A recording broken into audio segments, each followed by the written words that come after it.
Good day, everyone. Good day. And hopefully we are live because there was a problem the other day. So fingers crossed, everything should be all right now. Now, I just want to introduce you to an amazing woman. We just briefly been speaking and I had to stop her because I knew it was going to get really interesting. And I have a habit, just chat. And it's no good if none of you can hear us talking away. So we have a very beautiful woman here. She's going to introduce herself and she's going to start just to say where she's at the moment, where she's going, and we're going to go with a flow. And yes, she is neurodiverse. So let's see who she is. Who are you, strange lady? Who are you? Thank you so much for having me, Eli. My name is Malumir Logan. And I mean, being a neurodivergent person, it's a very hard question to answer. Who am I? What am I doing? Because, you know, the gating process, well, I could tell you lots and lots of things. But the things that are typical in introductions would be related first to my identity. My pronouns are she and her, and I am ambiguously racialized. I have multiple neurodivergence. I'm currently dealing with some physical disability, but you know, more importantly, I am so passionate about making a positive difference in the world. I care really deeply about people. I am so committed to high quality, humanistic, ethical leadership. I have experience in leadership roles in strategy and operations. I'm also a university adjunct professor teaching leadership because, again, I just can't stop talking about it. And I also teach a career navigation course because early in my career, I encountered so many challenges that I had no idea were because of my intersectional identity. That is the fact that, you know, I have multiple neurodivergence, being a racialized woman, et cetera. I had no idea how much of it was because of my identity, and also just because of the way that organizations are set up. They are set up in ways that are frankly not very human. And so I'm so passionate about helping folks navigate their career. So I also teach a course on that. And then in addition to that, because again, true to my neurodivergence, I have so many vast interests and I can never just do one thing.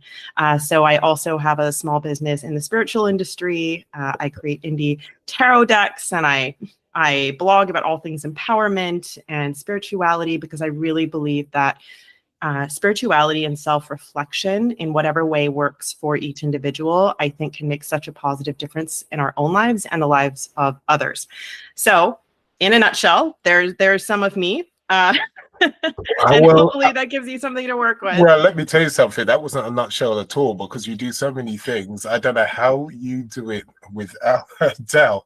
Some amazing things to talk about. And you sound like an amazing woman. You're always trying to do so many things in so many ways. And it all comes back to helping other people, which is really, really powerful.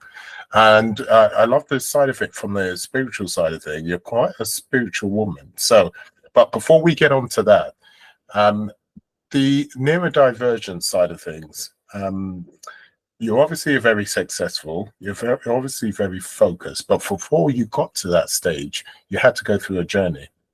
So go right back to when things were, where you can remember where they were first difficult and then you realize something was wrong. I don't care how far that, you could be in the crib for all I know, but just go back and let's start your story. Oh, I can tell you exactly. The first time I knew something was up because I'll never forget it because I was really confused. I was so very confused. I was 4 years old and it was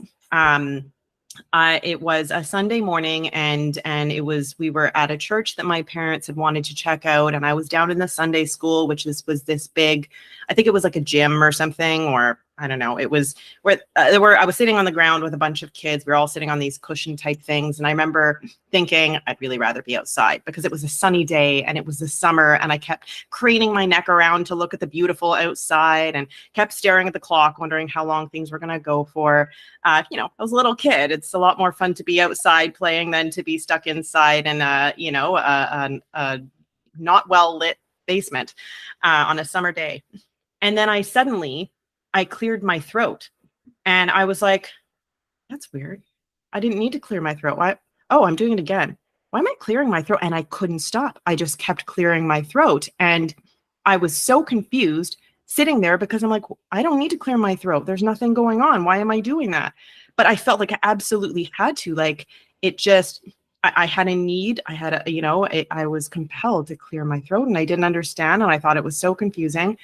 And then as time went on, there were other things, movements and sounds, which I did not realize were vocal and motor tics, which made up Tourette Syndrome, which it would take another 14 years to be diagnosed with. And I didn't understand why I was doing these things. Now, the problem was that unfortunately, I did not grow up in a great situation. It was not a great situation growing up. And the issue was that there was, as much as, in the 80s and 90s, there was much less awareness of neurodivergence and other kinds of physical realities and medical realities that people have. Despite that, unfortunately, my parents chose to see it as a character flaw, that I just had these bad habits, because in my household, one of the worst things, I mean, among other things, it seemed like there were a lot of worse things, but one of the worst things that could happen is if there was something wrong with you. That would be terrible. That would be so shameful to have something wrong with you. And so instead of considering that, it's really strange that our small child is suddenly like doing these things repeatedly, maybe we should just ask the doctor about it. No. It actually became part of the abuse, because it was, like I said, it was an unsafe home.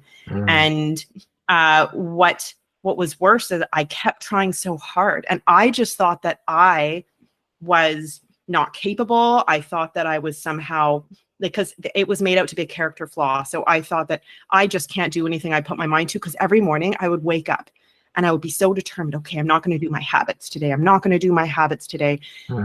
And, I'll never forget the day that my father marched me upstairs into my room, told me to get on my knees and ask God to forgive me for my habits. Oh, wow. It was devastating. But yeah. I really thought that it was my fault. And so it wasn't until I was 18, so I was technically an adult, when there was actually a TV show that had a young boy who had Tourette syndrome. And my parents happened to watch that show, and they were like, hey, that's very similar to the things that Malumir does.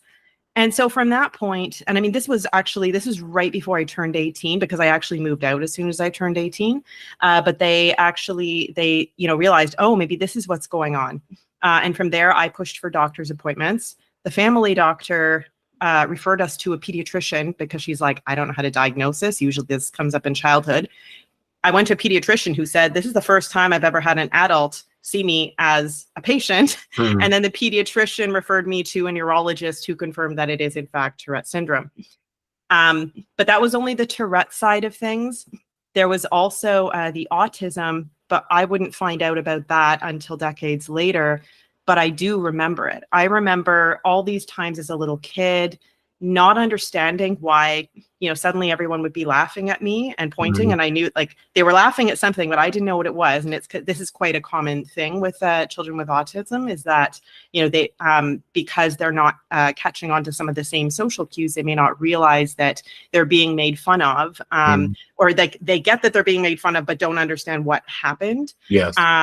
So there was so much of that, or, asking questions. And to this day, this happens to me all the time. And I think it's actually quite salient for leadership and career, where you see something that is an obvious issue, right? There's an obvious lack of internal cohesion or internal logic, or you see something that you can just see. Cause and effect is going to create this outcome. That's a bad outcome. So why are we doing this, right? And I would ask these questions, but they were not, in childhood, those were not tolerated. So, that led to a lot of challenges. And plus I struggled so much with the social aspect. I struggled to make friends, and there were so many other compounding issues at play. And so yeah, throughout childhood and adolescence, it was very difficult. But I will say that finally getting the Tourette diagnosis was so freeing. Initially, it was not freeing. Initially, I felt like a big mistake because, again, it had been literally, pounded into my head for years that, oh, it's something wrong with you and you're it was stupid your fault. and it's my fault, Yeah. it's all my fault. And so and of course, there was no support and nobody was doing anything to support me. I mean, in the community, there were no services for this kind of thing at this point. There were no, associations and whatnot. And then, of course, in the family, I had obviously zero support. And so I was struggling with this alone as a young person until it finally hit me one day. I'm like, wait a second. Wait. Nothing has changed.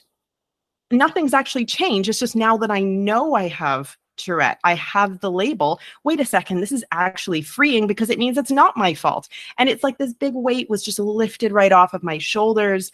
And from there, it was actually really helpful whenever I went into workplaces because I make a lot of faces. Like I make a lot of noises and faces, and nothing is loud. Nothing is really that distracting, but at least people tell me, like, once they've been around me for a little bit, they don't really even notice it anymore.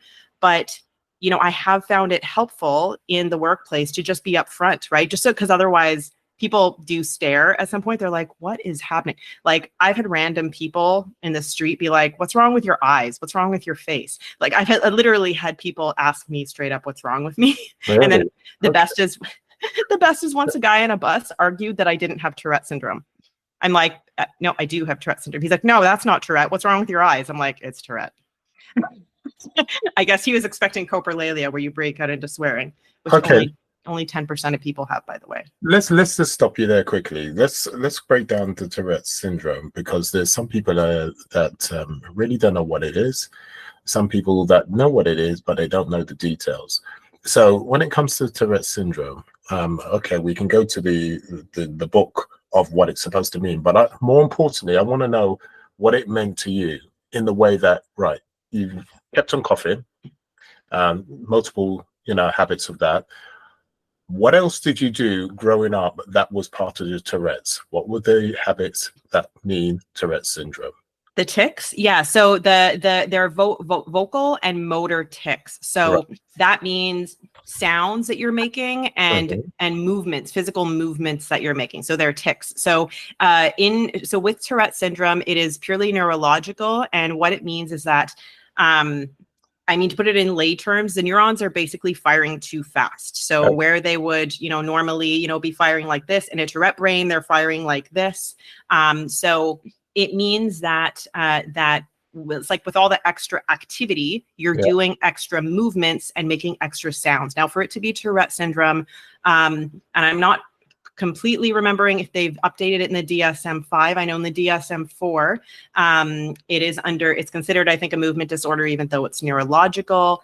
And you have to have, if I'm remembering correctly, I think it's something like the minimum is a motor tic has to have been present for at least a year, at least 6 months of which is overlapped with a vocal tic or something like that.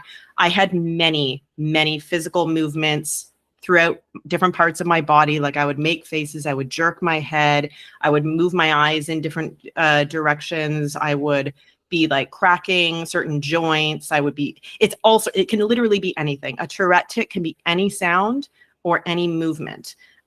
One feature of Tourette neurology is that there is a bit of a focus in the brain of the thing that you're not supposed to do. And this is actually why coprolalia, which is the swearing tic, is a thing, because it combines. So with Tourette, often the tics, when they're vocal tics, can be quite noticeable. Like the sounds, even if it's a young child who doesn't know any swear words yet, they may make sounds that have very harsh kind of sounds, like ch or k sounds like that. But then once they begin to learn things that aren't good to say and learn things that are what's socially acceptable, what's not, the neurology can sometimes focus on the things that you're not supposed to say, the socially unacceptable things, which is where coprolalia comes from with some people.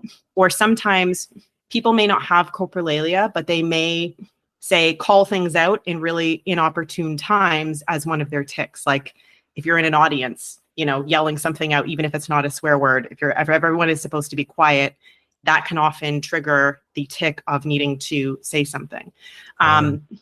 Most people with Tourette tic during all waking hours. I certainly do, from the time that I wake up until going to bed. I once tried to estimate the number of tics in a day, and it's tens of thousands, because you're just ticking all the time. Really? So it's a lot.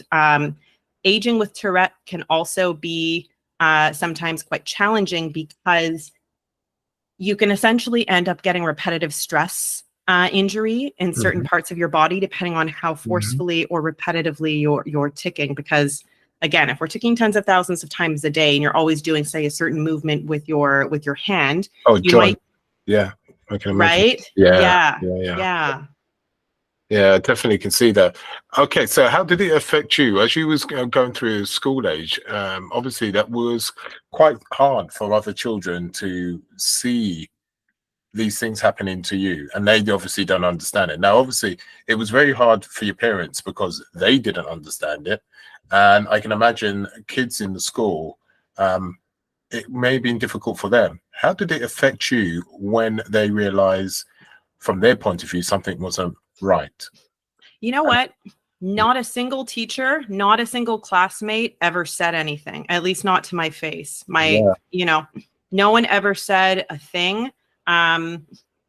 Is it possible that realistically they assumed that I was in a healthy family where I was, my medical needs are being taken care of?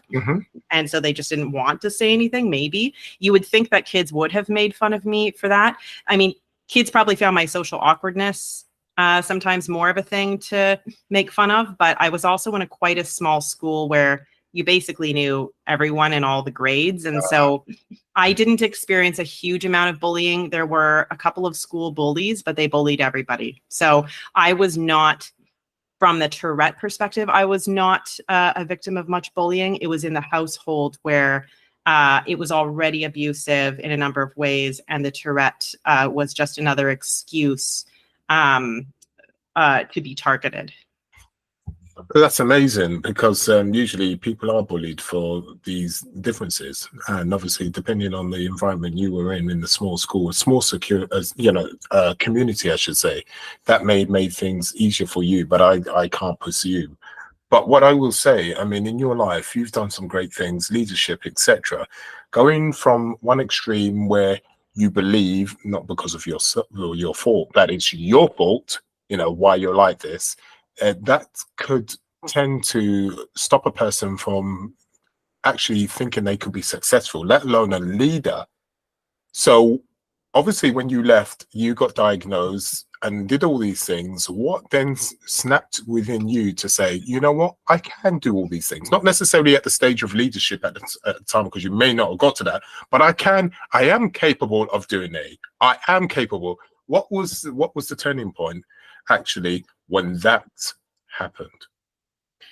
So I would say it was quite a journey. It was a bit of a winding journey to reach that point, because, and I mean, just to back up for a bit, how did I even reach the point of, frankly, making it to adulthood? Because given everything I was going through, I came close a couple of times to not making it through adulthood. Okay, so for context, but there was one time, and I don't remember exactly how old I was. I think I would have been between 5 to 7, 5 to 8, where I was curled up in a ball on the floor because, something bad but normal in my household had happened, and I was very upset. And so I was, alone on the floor, and I was crying and sobbing. And then it was just suddenly something snapped within me and aligned within me. And I just suddenly felt, you know what? No, I am going to be happy. I'm going to be happy. Somehow I'm going to be happy. I don't know how I'm going to do it, but I'm going to be happy. I was so determined. And normally you don't tend to think of little kids as being super determined, but I was determined that I was going to be happy one day, whatever that looked like. So now fast forward to, I've moved out. I'm a young adult. I'm working multiple frontline customer service jobs to try to make ends meet. And I didn't know what on earth I was going to do or how I was going to get there. But what I kept doing was I kept trusting, frankly, my intuition. My intuition kept feeling like I'm going to find my way. And I was determined I was going to find my way. And I didn't know what finding my way was going to look like. I didn't know what any kind of end goal was going to be. I didn't have like some big fancy dream. I just knew I'm going to find my way. It's going to be okay. I'm going to look for answers. I'm going to be open-minded to whatever answers show up. And so little by little, I found my way. My career developed in a very unconventional way, because here I did not have a high school diploma, by the way, because I was schooled at home, which I don't have anything against. I don't have anything against whatsoever. But that was a bit of a barrier, because I didn't even have a diploma. How do you go to college or university if you don't have a diploma? I took some courses that were not through the regular school system in media and television. I thought, this is really cool. Maybe I could do this. Maybe I could do makeup, because I really enjoyed makeup. I thought maybe I can be a makeup artist. So I found a college that taught makeup, and I thought, well, how am I going to get in? Like, I don't have a diploma. So I looked at the requirements, and they said you either had to have, the Ontario high school diploma, or I had to pass this English literacy test. I thought, well, I can do an English literacy test, and I've been tutoring. I'm up to speed. So I booked this exam. I showed up, and they gave me the wrong exam. They were only supposed to test me for English literacy. They ended up testing me for English, mathematics, civics, science. There was something else. There were a bunch of subjects. Essentially, it was almost like I was being tested as if I'd had a high school education, which I did. It just wasn't in the formal system. And so I passed, got into college. It was in college. I started taking courses, and I started doing really well. I started achieving awards, and I was doing really, really well. And by the end of the program, I'd graduated at the top of the program. And the program director, I overheard her say to another instructor that they'd never seen marks like that before. And I started realizing, wait a second, maybe I'm not stupid. Maybe I am actually capable. Maybe if I put my mind to something, maybe I can do it. Wait a second, that was a game changer. That was a game changer, because that's when I realized, wait a second, I can figure things out, and I can find my way around. I can do this. But things didn't go so easily from there. Things didn't go so easily. I had done all this training. I had gotten lots of experience on set. But then one month, one by one, all of the freelance jobs I had fell through, and I was counting on that money to pay rent the next month. And so I thought, okay, what previous jobs do I have? Because I need to pay bills. So I got a job as an admin coordinator at a publisher, at a beauty magazine, and I worked there for a while. And then I thought, this isn't right. This isn't the right fit. This isn't challenging enough in the right ways. But again, I don't have any of the skills or the qualifications needed to do anything else. What am I going to do? So I did a lot of research, and I talked to a lot of people. And again, I came back to that. If I stay open-minded and determined that I'm going to find answers, I will find answers. The answers will come. And from there, I did I ended up going to school for urban and regional planning at a university. Initially, I was worried they wouldn't let me in, because I had studied makeup and I worked at a beauty magazine. I didn't think that I would be taken seriously, but they actually, I submitted a great entrance essay. And, it was from that program that I discovered public service and what public service actually is, separate from political work, by the way. I know in some countries, public service means a political position, but in my country, public service is separate from the politics.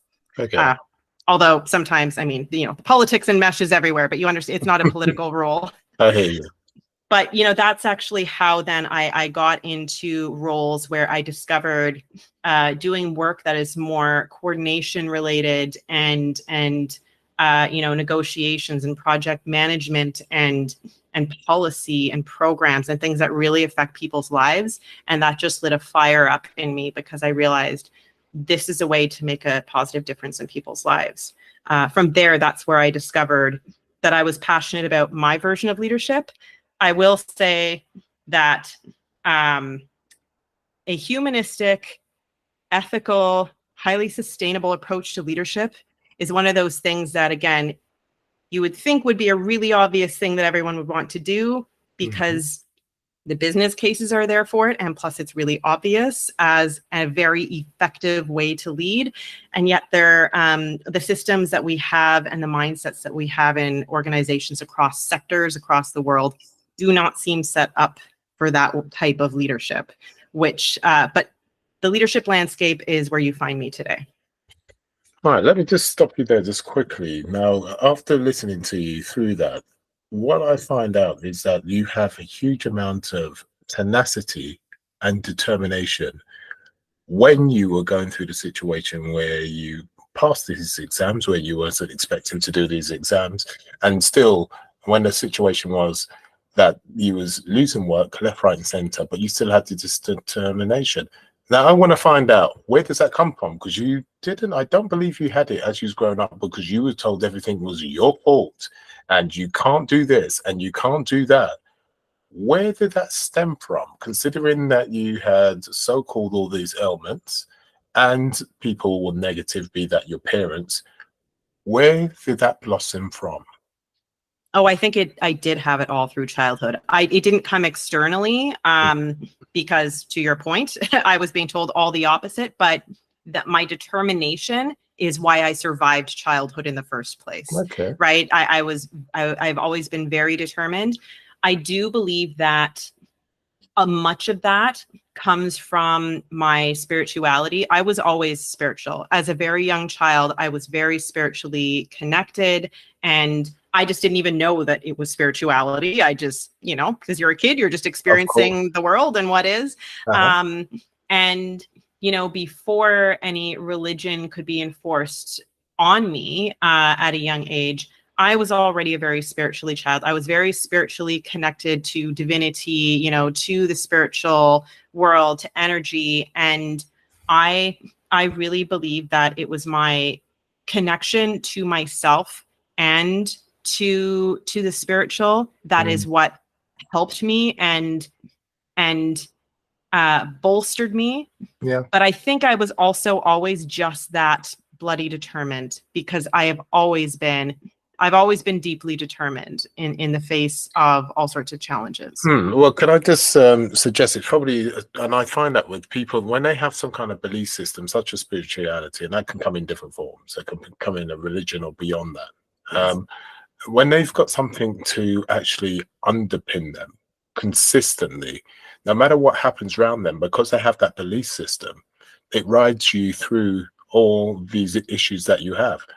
And luckily, and that's very rare, you had that from a child. Where that came from, I don't know. And obviously we can go really deep with spirituality, but this is not what this is all about. So there could be certain reasons why that is, but that's not what this is all about. We won't speak about that. But because you had this underlying belief, this silver thread, that's what's kept you going from childhood all the way through, no matter what. That's where your determination comes from, because there's another underlying belief system there that's kept you through. That's quite amazing. And is that how you feel? Have I encapsulated that correctly? I think it is a major source of support and bolstering and encouragement and nourishment. I do believe that. I don't know whether people are innately more determined than others. I'm sure there's lots of personality, psychological models out there. But I will say that even right now, I'm actually going through a very significantly challenging time right now. I mentioned at the start that I'm currently dealing with physical disability. So I look like I'm sitting here and that I'm totally fine, but I'm actually going through a major medical crisis. So I look like I'm sitting here still, but they believe there's something going on with my brain. I am dizzy, severely dizzy, 24 hours a day, 7 days a week, and have been for a year. And It's terrible. I've also had some, balance and coordination issues. I am normally out there running marathons. I'm climbing mountains. I'm snowshoeing. I'm kayaking. I'm cycling. You name it. I'm normally out there being highly athletic, lifting heavy weights, doing yoga, doing all the things. And right now I can't walk for more than 60 seconds. Wow. And sitting up, I can't sit upright for more than a couple of hours at a time on a good day. So we're lucky that I'm able to sit upright today, because there's other days, half of the week usually, I'm just physically unable to be anything but horizontal. For someone who's ambitious and socially active and engaged as I am, this is terrifying, because we're still trying to sort out what's going on, and it is incredibly frustrating, because I'm normally out there doing all the things, and right now I have to spend so much time lying down. Woohoo, super fun. And lots of the time, I can't, looking at screens can be very difficult, especially if there's anything moving on them. And this is okay, because I'm not actually, I'm from your perspective, you may not be able to see, but I'm actually not looking at parts of the screen where there's movement because that's helping. But, looking at screens, trying to read, I often cannot read right now either. I'm a reader, and I can hardly read. It's bad, right? So hold on, not even from a book? Okay, let's forget the screen. What about from a book?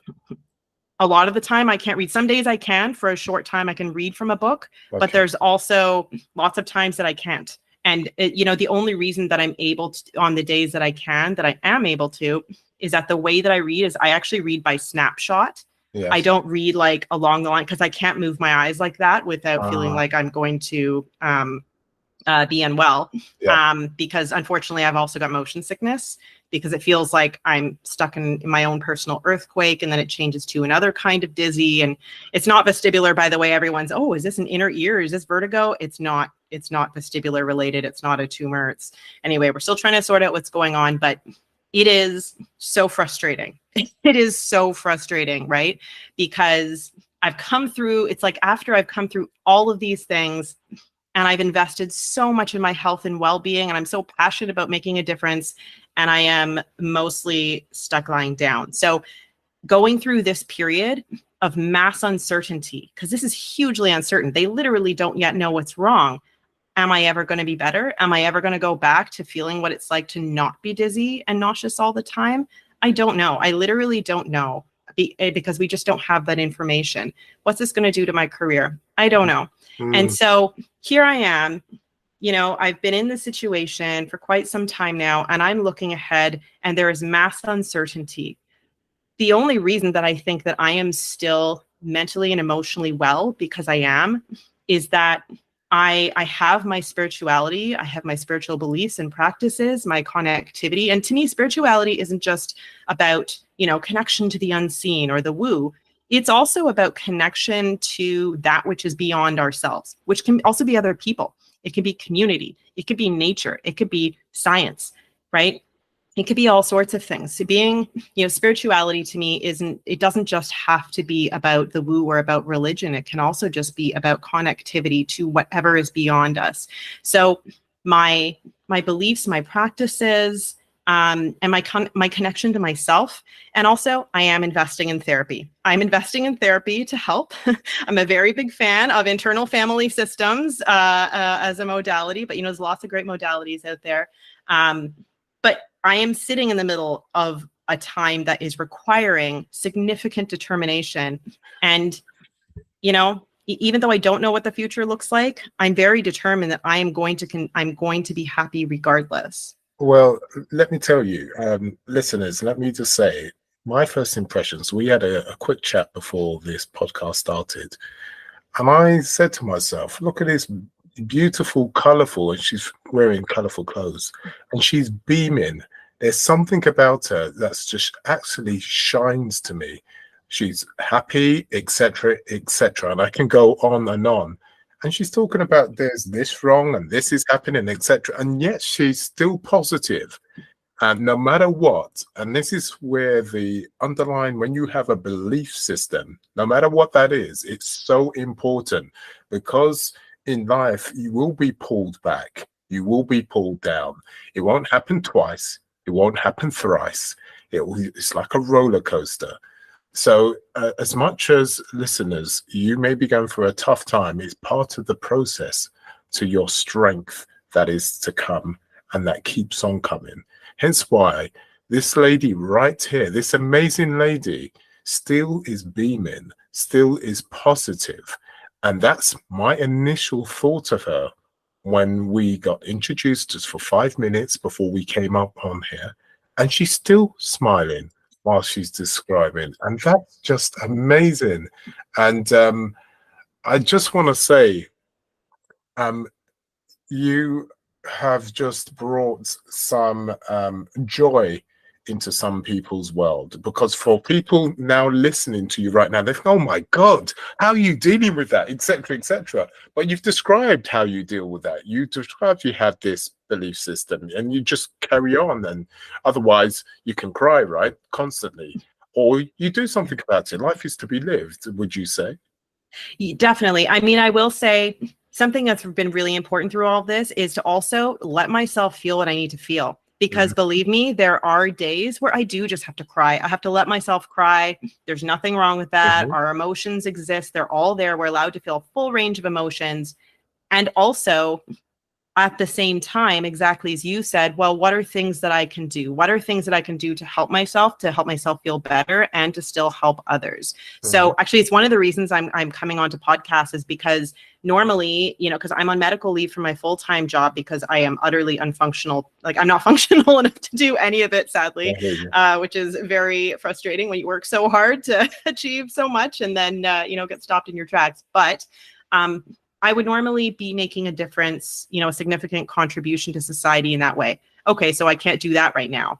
I am still able to teach because it's not a heavy teaching schedule. It's, you know, it's a very light teaching schedule because the courses are spread out throughout the year. So it's pretty light. So I can manage that, especially with some accommodations that the university has been, you know, very good as to offer. And I think in some countries they call them adjustments. And then through this, because you know what? You know, on days I'm able to sit up, I can sit up for, you know, half an hour, maybe, you know, maybe longer. I can do that. And I can use my voice. I can sit here and I can share my passion, and I can share some hope and reason for optimism. So, you know, definitely I encourage people, feel what you need to feel. Also seek out the supports that you need. Like I said, I'm investing in therapy. Yes, it's expensive. And yes, it's harder when you don't have your, you know, a full-time income coming in. But to me, it's an investment. It's not just spending. It is an investment in my well-being. It has been such a source of support in addition to everything else that I'm doing. So definitely that's what I would encourage people with. Totally. And invest in yourself. I mean, last year I wasn't walking at one point because I had a problem with my spine. And then we had to invest in me to get better. And that is the thing is that, and I keep saying to people, you know, money you can always make, but climbing back time, your health, that's a different thing altogether. You can always create more money, you can always work harder, etc. when the time comes, but your health is your wealth, and that's for sure. There's no two ways about it. So look, really interesting story so far. Can I just go back just a bit, how this whole situation with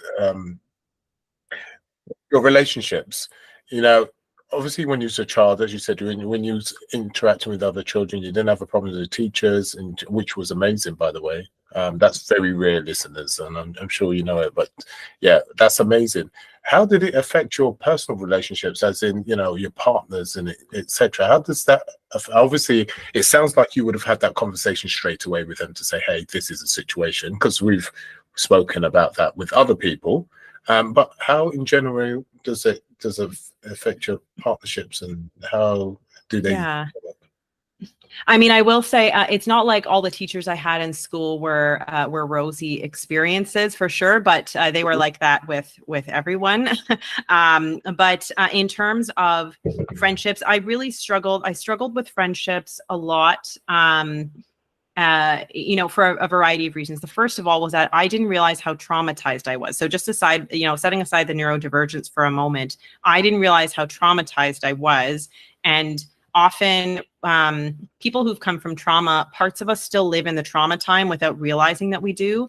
And so we don't realize that we end up sometimes unintentionally seeking out friendships and relationships that are actually what we've previously experienced that are negative. So, but as time went on, and I did seek just regular counseling over the years, on and off. And so the quality, as I continued to work on myself and I continued to have a growth mindset, the quality of my relationships improved. Okay. So I'll say that first of all. Secondly, when it came to the Tourette syndrome, it wasn't, once people, if they got to know me for a bit, then the Tourette didn't seem to be a source of concern from them. I could generally tell pretty fast, because, you just never hear from someone again. You go on a date and they're too weirded out because already I looked, and I hate this word, but the number of times I've been told I looked exotic. Because people don't know what I am, because, the society, especially neurotypical people, want to put people into boxes. Yeah. I don't fit very easily into boxes. And because I'm ambiguously racialized, no one ever knows what I am and what box to put me into. So between that and the fact that, I was always making faces, yes, it did put some people off, but I was very upfront. I said, this is what I'm doing. This is what's happening. This is me, kind of take it or leave it. And that's the kind of attitude I had about that. But at this point in my, earlier adulthood, and for the first, I'd say, decade and a half of my adulthood, I didn't know that I was also autistic. And so I became highly masking, right? And I am a highly masked autistic, which means that, and I'm not doing it on purpose. It's very, very typical in autistic women is that we mask because we have to behave as the way we're expected or to be more acceptable. For example, I never understood why whenever I'd meet someone, you're supposed to meet someone, make eye contact, shake their hand and introduce yourself. I never understood why, because I'm generally great at remembering things. I could never for the life of me remember anyone's name. And it was because I had to put in so much energy into maintaining eye contact that everything else would block out and I wouldn't hear their names. Wow. So, issues like that, there were a lot of challenges in that sense. But even in terms of friendships, I would say that, not knowing about the autism, just because of the way that the autism works in terms of especially things that are related to routine or sensory defensive,ness and other kinds of challenges like that. That could definitely be a challenge. One serious early relationship that I had before I left, because I realized it was not a healthy relationship. My nonconformity with what was expected with a neurotypical experience was not acceptable. It was not acceptable. And they would constantly try to correct me or belittle me or, find things to try to put me down. And it was hard, but there was a breaking point for me. And I was the one who I was like, eventually I was like, okay, this is not going to work. Because again, remember, I was doing work on myself this whole time. I continued to try to grow and, improve myself and my self-esteem and, to work, because it's so important, right? It's, when we are someone who is othered in some way, as neurodivergent people often are, and if you have other intersecting identities, it's so important for us to work on our self-worth and self-esteem. So I continue to do that. I would say that over the years, the friendships that have remained are people who just don't seem to care that that they value the fact that I am, I'm very, I'm empathetic, and I know how, so I use emotional intelligence. I know how things land when I say them, but I'm also quite upfront. And a lot of people don't like that. I mean, that's a classic autistic trait is, you say the thing, you just say the thing, meanwhile, people sometimes, dance around them. I will say the thing, which has sometimes also been difficult from a career perspective, because often everyone wants people who are yes people, just nod your head and go along with it. Don't challenge anything. But, you know, I've always tried to be, you know, compassionate and caring when I, you know, as I communicate, but I am forthright. This is something that I've always been. It's a classic, you know, autistic characteristic. And what I will say is that as it pertains to my, you know, to my marriage, it was actually a good thing, because although I went through for many years of being lonely because people were put off by my intensity, i.e. also read autism, and the fact that, again, intersecting identities. When I met someone who just was cool with that and loved, you know, just loved my personality. And, you know, we've been, gosh, how many years? We've been together for 15 years now and married for 13. And just genuinely, you know, I am accepted the way that I am. Doesn't mean it's always easy, because, you know, of course, you know, being, you know, with, you know, experiencing neurodivergence, if you are not a neurodivergent person, can sometimes be confusing or a lot. But, you know, I think the key was that I stopped trying to mold myself to other people's expectations, number one, because I was doing all of that that self-development work. I was doing the work to improve my self-worth and my self-esteem. And also I actually started going after, well, what do I want?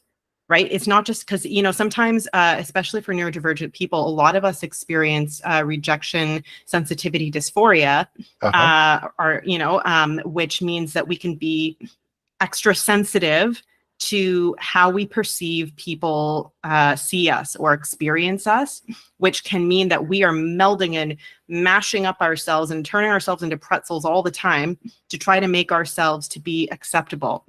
Part of me, as much as I still felt that feeling, because we can't help feeling the feeling, that's just how our neurology is going, I stopped making decisions based on that and started making decisions based on, but what do I want? What's important to me?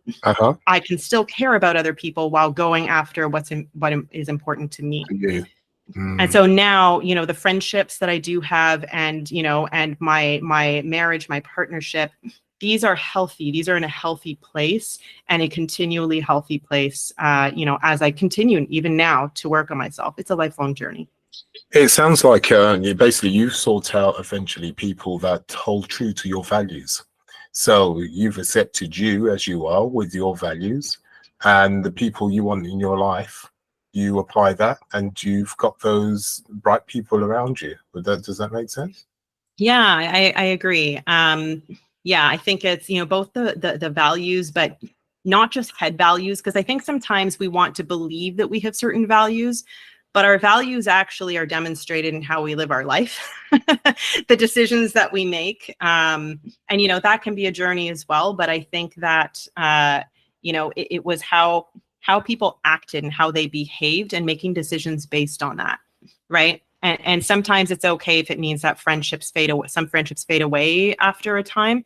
That's okay, right? If you've reached a point, it's right? how it's supposed to be. Some people are supposed to be in there just for literally a day, and others are supposed to be there forever.